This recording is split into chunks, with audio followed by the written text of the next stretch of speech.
നമസ്കാരം. BMS doctors ചാറ്റിന്റെ പുതിയ എപ്പിസോഡിലേക്ക് എല്ലാവർക്കും സ്വാഗതം. നമ്മളിൽ ചിലർക്കെങ്കിലും ജോലിക്ക് പോകുന്നതിന് മുമ്പ് ഒന്നിലധികം തവണ വാഷ്റൂമിൽ പോകാൻ തോന്നാറുണ്ട് അല്ലേ? ബ്രേക്ക്ഫാസ്റ്റ് കഴിക്കുന്നതിന് മുമ്പ് ഒരു വട്ടം, ബ്രേക്ക്ഫാസ്റ്റ് കഴിച്ചതിന് ശേഷം 2 വട്ടം. അങ്ങനെ ചെയ്തില്ലെങ്കിൽ നമുക്ക് അന്നത്തെ ദിവസം ബുദ്ധിമുട്ടായിരിക്കും. ഇങ്ങനെയുള്ളവർക്ക് യാത്ര ചെയ്യുന്നത് ബുദ്ധിമുട്ടാണ്, അതുപോലെ തന്നെ പുറത്തുനിന്നുള്ള ഭക്ഷണം കഴിക്കുന്നത് പേടിയാണ്. ഇങ്ങനെ ഒന്നിലധികം തവണ വാഷ്റൂമിൽ പോകേണ്ടി വരുന്നത് ഒരുപക്ഷെ IBSന്റെ അഥവാ ഇറിറ്റബിൾ ബവൽ സിൻഡ്രത്തിന്റെ ലക്ഷണങ്ങളാവാം. ഇന്ന് ഇറിറ്റബിൾ ബവൽ സിൻഡ്രത്തെ പറ്റി കൂടുതൽ വിവരങ്ങളുമായി നമ്മളോടൊപ്പം ഉള്ളത് തൊടുപുഴ BMH ഹോസ്പിറ്റലിലെ ഗ്യാസ്ട്രോ എൻട്രോളജിസ്റ്റ് ഡോക്ടർ രാമു ആണ്. നമസ്കാരം സർ. നമസ്കാരം സർ, എന്താണ് IBS എന്ന് വെച്ചാൽ? IBS ഒരു ഷോർട്ട് ഫോം ആണ്. എൻ്റെ പൂർണ്ണ നെയിം ഇറിറ്റബിൾ ബൗൾ സിൻഡ്രോം എന്നാണ്. സോ ഇറിറ്റബിൾ ബൗൾ സിൻഡ്രോം എന്താണെന്ന് വെച്ചാൽ സിമ്പിളായിട്ട് പറയാം, അബ്ഡമൻ പെയിൻ അല്ലെങ്കിൽ വയറുവേദന വരുമ്പോൾ ഒന്നും ബാത്റൂമിൽ പോകാൻ തോന്നും. അത് ചിലപ്പോൾ കോൺസ്റ്റിപ്പേഷൻ ആയിരിക്കാം, മലബന്ധം കോൺസ്റ്റിപ്പേഷൻ ആയിരിക്കാം, അല്ലെങ്കിൽ ലൂസ് മോഷൻ ആയിരിക്കാം. ഈ രണ്ട് മാറി മാറി വരും. ചില ആളുകൾക്ക് കൂടുതലും കോൺസ്റ്റിപ്പേഷൻ ആയിരിക്കും സിംറ്റംസ്, അതായത് ബാത്റൂമിൽ പോയിരിക്കും പക്ഷെ ഒന്നും വരില്ല. ചില ആളുകൾക്ക് ടോയ്ലറ്റിൽ പോകും പക്ഷെ നന്നായിട്ട് ഇളകി അങ്ങ് പോകും. അതായത് 2 സിംറ്റംസ് മാറി മാറി വരും. ഇതിനെയാണ് ഇറിറ്റബിൾ ബൗൾ സിൻഡ്രോം എന്ന് വിളിക്കുക. ഇത് ബൈ ഡെഫിനിഷൻ എന്ന് വെച്ചാൽ ഒരു ഇൻ്റർനാഷണൽ സൊസൈറ്റിയാണ് അതിൻ്റെ റോം 4 ക്രൈറ്റീരിയ യൂസ് ചെയ്തിട്ടാണ് ഡിഫൈൻ ചെയ്യുക. ഡെഫിനേഷൻ ഇങ്ങനെയാണ്: അബ്ഡോമൻ പെയിൻ അറ്റ്ലീസ്റ്റ് 6 മാസമെങ്കിലും നീണ്ടു നിൽക്കണം. 6 മാസം നീണ്ട് ആഴ്ചയിൽ ഒരു തവണയെങ്കിലും വയറുവേദന വരണം. ഈ വയറുവേദന യൂഷ്വലി വരുന്നതെന്ന് വെച്ചാൽ ഈ മോർണിംഗ് ടൈമിലായിരിക്കും, ഡേ ടൈമിലായിരിക്കും കൂടുതൽ വരിക. ഇവർക്കൊരിക്കലും രാത്രി സിംറ്റംസ് ഉണ്ടാവില്ല. അങ്ങനെ വയറുവേദന വന്നു കഴിഞ്ഞ് ഒന്ന് ടോയ്ലറ്റിൽ പോയി കഴിയുമ്പോഴായിരിക്കും ഇവരുടെ വയറുവേദന കുറയുക. ആൻഡ് യൂഷ്വലി സ്ട്രെസ്സ് കാര്യങ്ങളെല്ലാം ഇവർക്ക് അഗ്രവേറ്റിംഗ് ഫാക്ടർ ആയിരിക്കും. അതായത് ഒരു ജോലി ഇൻ്റർവ്യൂവിന് പോവുക, എക്സാമിന് പോവുക, അല്ലെങ്കിൽ ട്രാവലിന് പോവുക, ഇങ്ങനത്തെ ഉള്ള സിറ്റുവേഷൻസൊക്കെ ഇവർക്ക് പെട്ടെന്ന് സ്ട്രെസ്സ് ഉണ്ടാക്കുകയും ചെയ്യും. ആ സ്ട്രെസ്സ് വരുമ്പോഴത്തേക്ക് ഇവർക്ക് ഇങ്ങനെ വയറുവേദനയും ടോയ്ലറ്റിൽ പോകാനുള്ള ഒരു ടെൻഡൻസി തോന്നി തുടങ്ങുകയും ചെയ്യും. ഇതാണ് സിംപിളി IBS. എന്തൊക്കെയായിരിക്കാം ഈ IBSന്റെ ലക്ഷണങ്ങൾ എന്ന് പറയുന്നത്? ഈ സിംറ്റംസ് തന്നെയാണ് IBSന്റെ ലക്ഷണങ്ങൾ യൂഷ്വലി യങ് അഡൾട്ട്സിനെയാണ് എഫക്റ്റ് ചെയ്യുക. ആൻഡ് അവർ ഈ ഭയങ്കര സ്ട്രെസ്ഡ് ആയിരിക്കും. ബിക്കോസ് ഒരു റീസൺ എന്ന് പറഞ്ഞത് അവർക്ക് ഇങ്ങനെ ഭക്ഷണം കഴിക്കാനൊക്കെ ഒരു പേടി തോന്നും. ഭക്ഷണം കഴിച്ചു കഴിഞ്ഞാൽ ഉടനെ അവർക്ക് ബാത്റൂമിൽ പോകാനുള്ള ടെൻഡൻസി, പോയി കഴിഞ്ഞാൽ ഒരു വയറുവേദന അനുഭവപ്പെടും. അപ്പം ടോയ്ലറ്റിൽ പോയി കഴിഞ്ഞാൽ ചിലപ്പം പോകില്ല, കോൺസ്റ്റിപ്പേഷൻ ആയിരിക്കാം. അപ്പോൾ അതിനുള്ളൊരു അതൃപ്തി, വീണ്ടും സ്ട്രെസ്സ് കൂടും. ഓൾറെഡി ഉള്ള സ്ട്രെസ്സ് ഡബിളായി. അത് കഴിഞ്ഞിട്ട് പിന്നെ വീണ്ടും പോകാൻ തോന്നും. ചിലപ്പോൾ വീണ്ടും ഫുഡ് കഴിച്ചാലോ അല്ലെങ്കിൽ എവിടെ ട്രാവൽ ചെയ്യുന്നതിന് വീണ്ടും ഒന്നും കൂടെ പോയാലോ എന്ന് പറഞ്ഞാൽ അങ്ങനെ അവരുടെ ആ ജോലിക്ക് ഒരു തടസ്സം ഉണ്ടാവുക.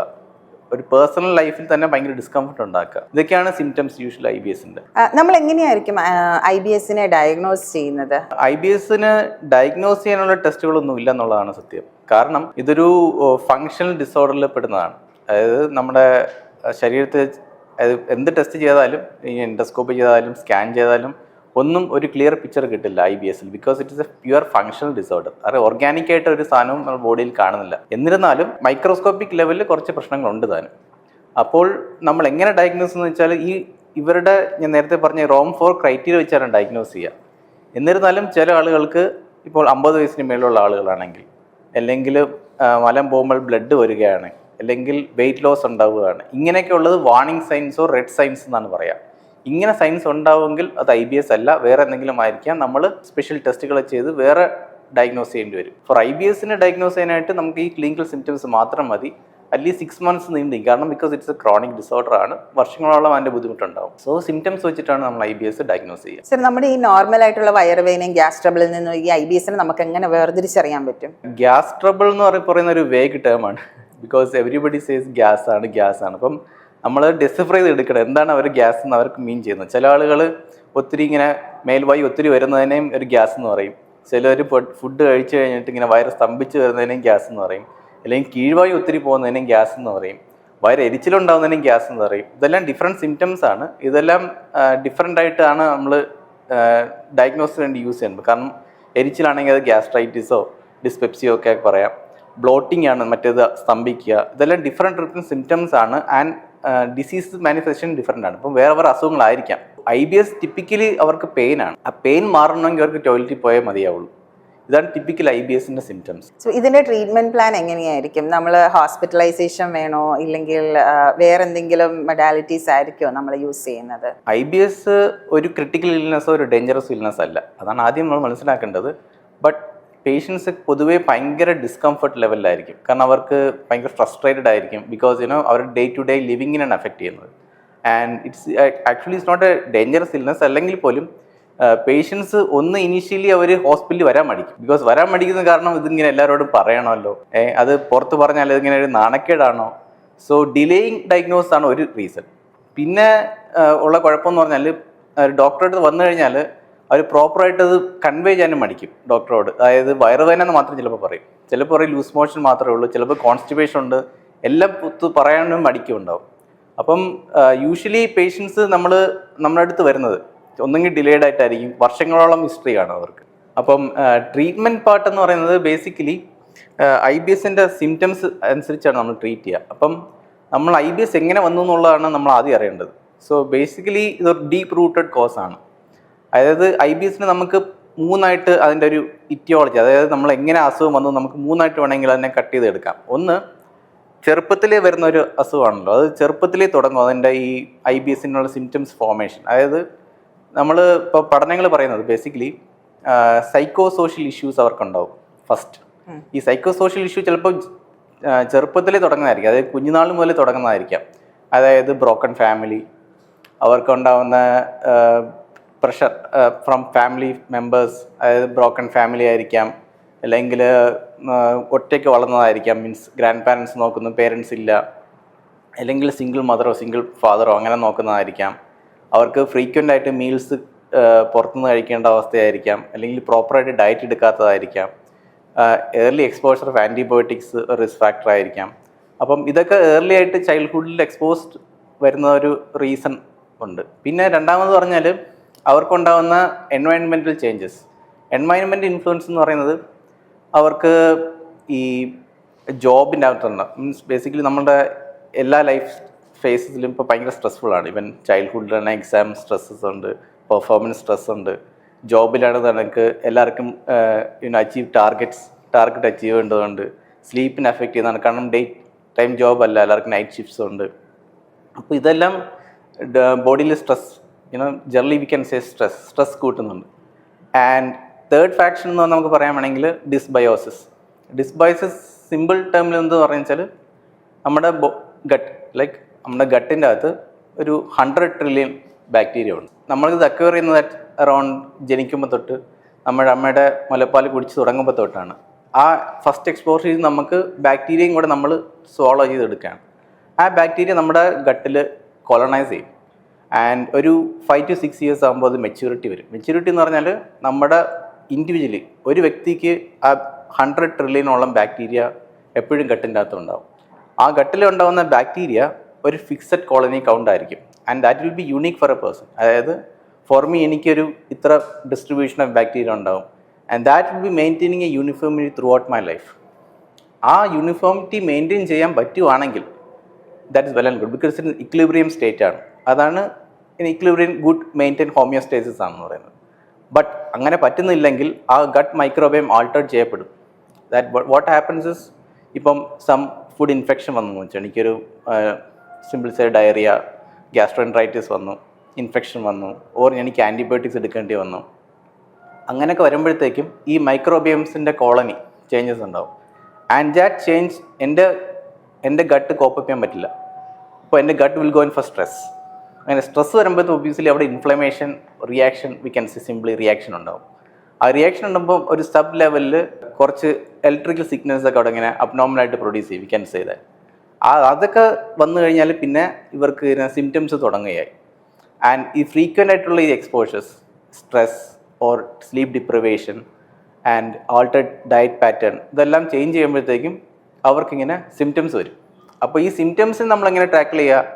സോ ട്രീറ്റ്മെൻറ്റ് ഇവിടേക്കാണ് അപ്പം നമ്മൾ ഫോക്കസ് ചെയ്യുന്നത് ഈ ആട്രിബ്യൂഷൻസ് എല്ലാം നമ്മൾ ഫോക്കസ് ചെയ്യണം ട്രീറ്റ്മെൻറ്റിന്. സോ ഫസ്റ്റ് ഞാൻ പറഞ്ഞില്ല, സൈക്കോ സോഷ്യൽ ഇഷ്യൂ. ആ സൈക്കോ സോഷ്യൽ ഇഷ്യൂ ഒരു ഇമ്പോർട്ടൻറ്റ് എലിമെൻ്റ് ആണ് ട്രീറ്റ്മെൻറ്റ് ഓഫ് IBS. അത് പേഷ്യൻസിന് തന്നെ നമ്മൾ കൗൺസിലിംഗ് കൊടുക്കേണ്ടി വരും. See that you have this issue.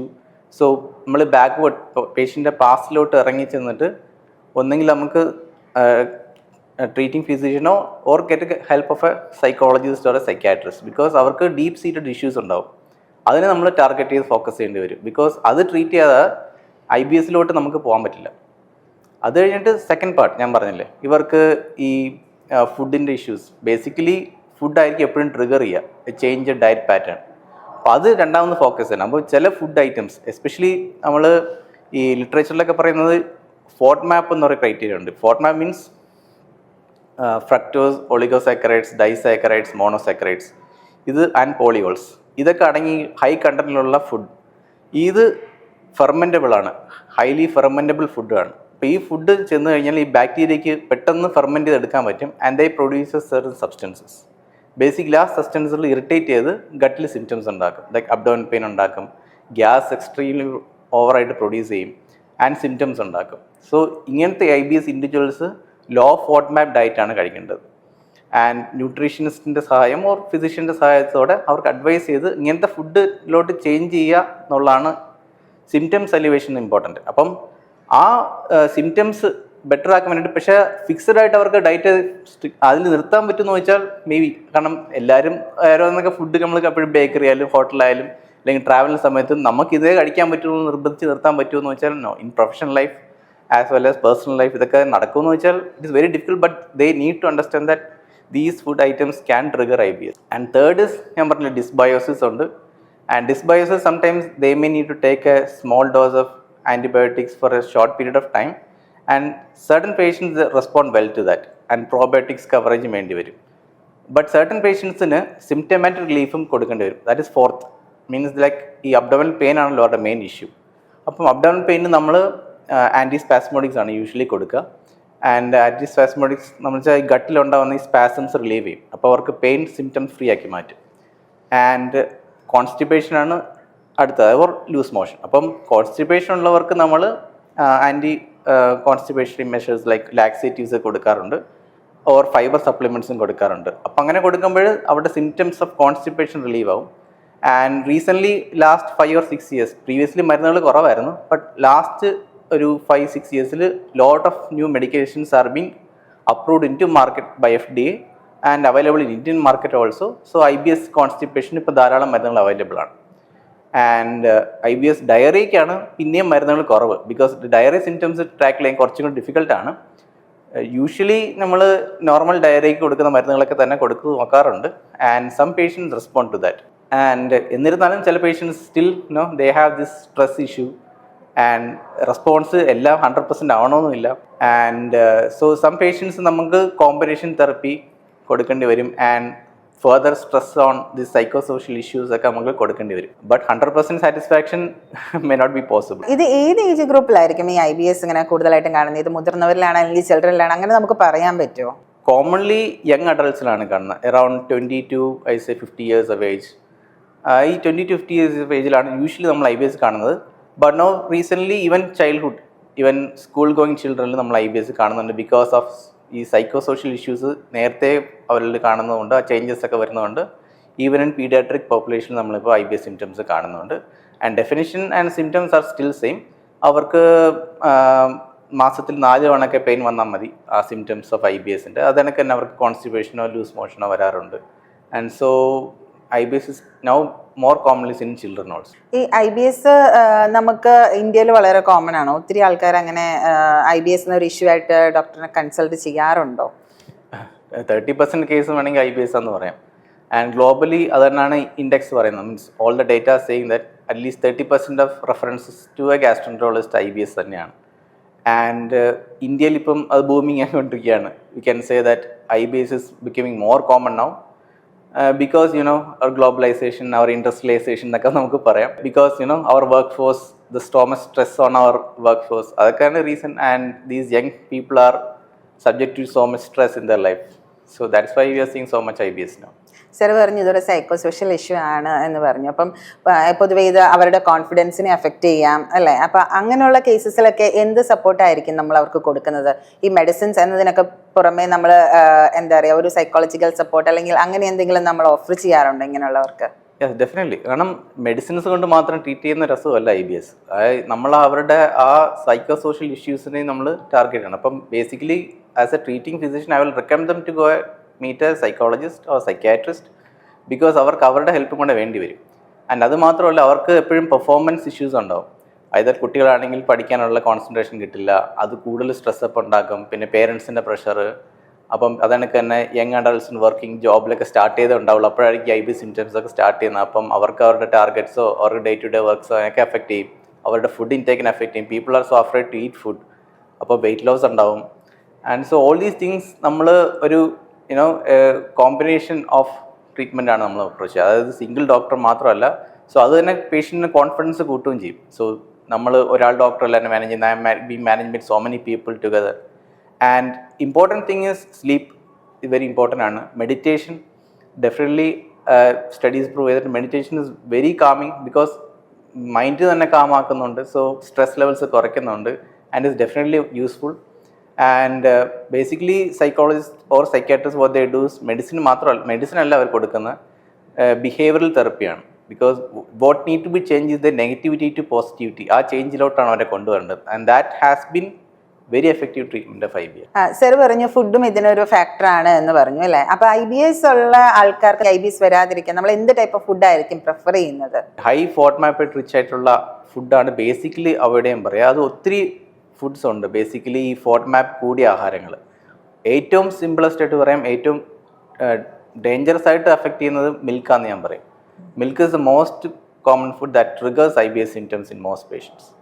And other ഫുഡും ഉണ്ട് ബിക്കോസ് കാർബോഹൈഡ്രേറ്റ് ആണ് കൂടുതലും ട്രിഗർ ഈ IBS സിംറ്റംസ്. അപ്പോൾ പോളിഷ്ഡ് റൈസ്, നമ്മുടെ മൈദ യൂസ് ചെയ്യുന്ന സബ്സ്റ്റൻസ്, അല്ലെങ്കിൽ ബേക്കറി യൂസ് ചെയ്യുന്ന ആ ഫ്ലോറൊക്കെ ഇല്ലേ, റിഫൈൻഡ് ഫ്ലോർസ്, അതൊക്കെയാണ് കൂടുതൽ trigger IBS symptoms. Even some fruits and vegetables also contains polyols, അതും IBS സിംറ്റംസ് ട്രിഗർ ചെയ്യാറുണ്ട്. ഈ IBS ഉള്ളവർക്ക് നോർമലി നമ്മൾ എന്തെങ്കിലും എക്സസൈസ് ഒക്കെ പറയാറുണ്ടോ? അല്ലെങ്കിൽ നോർമൽ ആയിട്ട് ആൾക്കാർ ചെയ്യുന്ന കാർഡിയോ പോലുള്ള എക്സസൈസസ് ഒക്കെ അവർക്ക് ചെയ്യാവുന്നതാണോ? Exercise must for everybody. Even ഒരു സിംറ്റംസും ഒരു അസുഖം എല്ലാവരും ഒന്നും വേണ്ടെന്നില്ല. Exercise it should be a part of your normal body and it should be done by everybody irrespective of you have any disease or not. And IBSൽ it is very effective exercise because it improves confidence. ഒരു പേഴ്സണ improve ചെയ്യാൻ സഹായിക്കും. And studies and mode exercise ചെയ്യുമ്പോൾ obviously sleep will be good. And overall ആ negativity to positivity ഉണ്ടാക്കാൻ എക്സസൈസിന് help ചെയ്യും. ആൻഡ് ജനറലി ബോഡിക്ക് നല്ലതാണ്. And studies and found that even doing exercise regularly alleviates the symptoms, that improves the symptoms of IBS. IBS ഉള്ളവർക്ക് normal ആയിട്ടുള്ള ഒരു life style possible ആണോ? Definitely possible because continuing support from the medical team as well as from their family members as personally themselves, because the most important person is you. അത് അവർ മനസ്സിലാക്കണം. Not these targets, all these life pressures, stress, nothing. The most important person in the room is you. And അത് അവർ മനസ്സിലാക്കണം. And with all this help, definitely they can come back to normal. Sir എന്താണ് പബ്ലിക്കിനോട് പറയാനുള്ളത് ഈ ഒരു പോയിന്റിൽ വെച്ചിട്ട്? As a gastroenterologist, I'm seeing more and more cases of IBS day to day. And all these young adults, they are like continually being, I will say, subjected to a lot of stress in their life, both from their home as well as outside. And not just IBS, they have all the other issues also. Some can have nutritional issues. ചില ആളുകൾക്ക് psychological issues, പിന്നെ അത് കഴിഞ്ഞ substance abuses. So all these are coming up and they need to be addressed together. Just focusing on one disease is not enough. So because when you go in a global approach, uniform approach, you can treat all these youngsters, we can say, what we can say, youth focused health issues ആണ്. അതിൻ്റെ അകത്തൊക്കെയാണ് ഈ IBS ഒക്കെ വരുന്നത്. So it targets many disorders, not just one. Sir ഇതിനകത്ത് 2 point പറഞ്ഞു. ഒന്ന് stress എന്ന് പറയുന്നതും മറ്റൊന്ന് സബ്സ്റ്റൻസ് അബ്യൂസ് എന്ന് പറയുന്നതും. ഈ സ്ട്രെസ്സും സബ്സ്റ്റൻസ് അബ്യൂസും IBS പോലെയുള്ള രോഗങ്ങൾ ഇൻഡ്യൂസ് ചെയ്യാനുള്ള ഒരു കാരണമാണോ? Maybe subjecting to stress, they can go to other mechanisms, and alcohol, smoking, and even substance abuse can also be developed in patients because they try to cope up to another mechanism, and sometimes they may not even go to a doctor, and അവർ വലയിൽ വിടാൻ chance ആണ് easy because of the distress, psychological issues. So they can get up involved in these substance abuse also. Medical management കൊണ്ട് മാറുന്നൊരു രോഗമാണ് IBS എന്ന് പറയുന്നത്. നമുക്ക് surgical intervention അങ്ങനെ എന്തെങ്കിലും ഒരു ഇതിലേക്ക് പോവാറുണ്ടോ പൊതുവെ? Never, because it is not a surgical issue. It is purely medical, and some psychological issue associated with it. So ഒരു ക്രിട്ടിക്കൽ ഇൽനെസ്സോ ഡേഞ്ചറസ് ഇൽനെസ്സോ അല്ല. Nobody will die of an IBS, nobody will be bedridden of IBS. You can be fully functional even with IBS with some support. And അതുകൊണ്ട് തന്നെ IBS ഒരു critical illness അല്ല. So surgery ഒന്നും വേണ്ടി വരില്ല. And with medication. But IBS is a chronic disorder ആണ്, because the issues are deep rooted. And medical treatment കൊടുത്താലും suppose you stop the treatment, വീണ്ടും റെക്കറൻറ്റ് സിംറ്റംസ് വരും. IBS ഒരു കുഴപ്പമെന്ന് പറഞ്ഞാൽ ഫ്ലെയർസ് ഉണ്ടാവും. ഫ്ലെയർ ഉണ്ടാവും എന്ന് വെച്ചാൽ നോർമലായിട്ടിരിക്കുമായിരിക്കും, പെട്ടെന്ന് സിംറ്റംസ് അങ്ങ് വേഴ്സനാവും. അത് ചിലപ്പോൾ മരുന്ന് നിർത്തുന്നതുകൊണ്ടായിരിക്കാം, അല്ലെങ്കിൽ അവരുടെ റുട്ടീനിൽ നിന്ന് വീണ്ടും മാറുന്നതുകൊണ്ടായിരിക്കാം. ആൻഡ് ഈ സൈക്ലിക്കൽ ചേഞ്ചസ് എപ്പോഴും IBSലുള്ളതാണ്. അതിനെ നമ്മൾ ഫ്ലെയർ എന്ന് വേണമെങ്കിൽ വിളിക്കാം. ആൻഡ് സോ ട്രീറ്റ്മെൻറ്റ് ക്രോണിക്കാണ്, അവർക്ക് ക്രോണിക് ട്രീറ്റ്മെൻറ്റ് വേണ്ടി വരും IBS. കംപ്ലീറ്റ്ലി ക്യൂറബിൾ ആണോ? കംപ്ലീറ്റ്ലി ക്യൂറബിൾ അല്ല. We can alleviate the symptoms so that they can go on with the usual life. And comfortable ലൈഫിൽ മെയിൻറ്റെയിൻ ചെയ്ത് പോകാനായിട്ട് സഹായിക്കും ട്രീറ്റ്മെൻറ്റ്. ഡോക്ടർ പറഞ്ഞ പോലെ തന്നെ IBSനെ നിങ്ങൾ ഭയക്കേണ്ടതില്ല. IBS ആണെന്ന് പറയാൻ നാണക്കേട് വിചാരിക്കേണ്ടതുമില്ല. പ്രോപ്പറായ ട്രീറ്റ്മെൻറ്റിലൂടെ IBSനെ നിങ്ങൾക്ക് കൺട്രോൾ ചെയ്ത് നിർത്താവുന്നതാണ്. പുതിയൊരു ടോപ്പിക്കുമായി ഇനിയും കാണുന്നതുവരെ സൈനിങ് ഓഫ് അച്ചു.